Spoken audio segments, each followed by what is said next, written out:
अस्सलामु अलैकुम वरहमतुल्लाहि वबरकातुहू। मुहर्रमुल हराम का महीना चल रहा है और इसके अंदर रोज़े रखे जाते हैं। आइए आज हम रोज़े रखने का तरीक़ा जानते हैं कि कितने रोज़े रखे जाएंगे और उनकी नीयत कैसे की जाएगी। क़ज़ा रोज़े रखें या नफिल रोज़े रखें, ये तमाम चीज़ों को आज हम इस वीडियो के अंदर जानेंगे। देखिए, रोज़े रखना ये बहुत इबादत का काम है। अल्लाह के नबी अलैहिस्सलातु वस्सलाम ने फरमाया कि मुहर्रम का एक रोज़ा एक महीने का सवाब अता करता है, यानी एक रोज़ा रखने से एक महीने का सवाब मिलता है। तो इसलिए हमें रोज़े इस महीने के अंदर रखने चाहिए। और यौम आशूरा का जो रोज़ा है, यानी 10 मुहर्रमुल हराम का जो रोज़ा है, इसके बारे में नबी करीम सल्लल्लाहु अलैहि वसल्लम ने फरमाया कि मुझे अल्लाह की ज़ात से उम्मीद है कि ये एक रोज़ा पिछले एक साल के गुनाहों का कफ़ारा है, यानी एक साल के गुनाहों को मिटाने वाला है। तो इसलिए हमें रोज़े तो रखने ही चाहिए।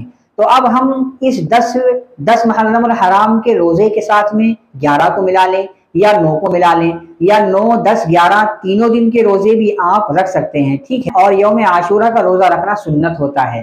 तो अब हम चाहें तो पूरे महीने के रोज़े रख लें, या चाहे तो 20 रोज़े रख लें, या चाहे तो 10 रोज़े रख लें, या फिर एक ही रोज़ा रख लें। लेकिन एक रोज़ा रखना सुन्नत है और उसको रखना ही चाहिए, इसको छोड़ना नहीं चाहिए, इसका बहुत सवाब है। लेकिन एक रोज़े के साथ में दूसरे को मिला लें या तीसरे को मिला लें, 10 के साथ में 11 को या 10 के साथ में 9 को मिला लें।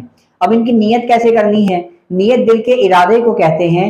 आप रात को सोने से पहले ये नियत कर लें कि मैं कल का रोज़ा रखूंगा या कल का रोज़ा रखूंगी। तो ये नियत ही आपके लिए काफ़ी है। जो आपके दिल में है, अल्लाह उसके दिल के हाल से वाकिफ़ है। अब आप रात को उठे, आप सहरी खाई, और सहरी खाने के बाद ये भी आपकी नियत हो गई। लेकिन अगर किसी ने रात को भी सोते वक्त नियत नहीं की थी और सहरी में भी नियत नहीं की, तो अब उसके लिए ज़वाल से पहले पहले वो नियत कर सकता है, दोपहर से पहले पहले नियत कर सकता है, उसका रोज़ा हो जाएगा। तो ये तो नियत हो गई। अब रहा ये सवाल कि मुहर्रम के महीने में नफली रोज़े रखें या क़ज़ा रोज़े रखें। तो अगर किसी औरत के या किसी मर्द के रमज़ान के रोज़े छूट गए हों, यानी बहुत सारी औरतें होती हैं, ख्वातीन हजरात, कि उनके रोज़े छूट जाते हैं, पीरियड के दिन आते हैं तो उनके रोज़े छूट जाते हैं, और मर्द हजरात की भी रोज़े छूट जाते हैं, लेकिन उनको छोड़ना नहीं चाहिए।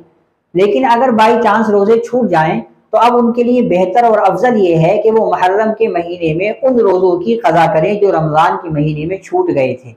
उनकी नीयत कैसे करनी है? बस थोड़ा सा आप नीयत को चेंज कर देंगे, दिल के इरादे को बदल देंगे। अब ये आप नीयत कर लें कि ए अल्लाह, जो मेरे रमज़ान में 6 रोज़े या 10 रोज़े छूटे हैं, मैं उनमें से एक रोज़े की क़ज़ा कर रही हूँ या क़ज़ा कर रहा हूँ। ये आपकी नीयत हो जाएगी। उम्मीद है कि आप इसको समझ गए होंगे। यौम आशूरा का रोज़ा रखना बहुत अफजल है, ये सुन्नत है, एक साल के रोज़े का कफ़ारा है। इसके साथ में आप 9 को भी मिला सकते हैं, 11 को भी मिला सकते हैं, या तीनों 9, 10, 11 तीन भी रख सकते हैं, या मुकम्मल 10 दिन की भी रख सकते हैं। अस्सलामु अलैकुम वरहमतुल्लाह।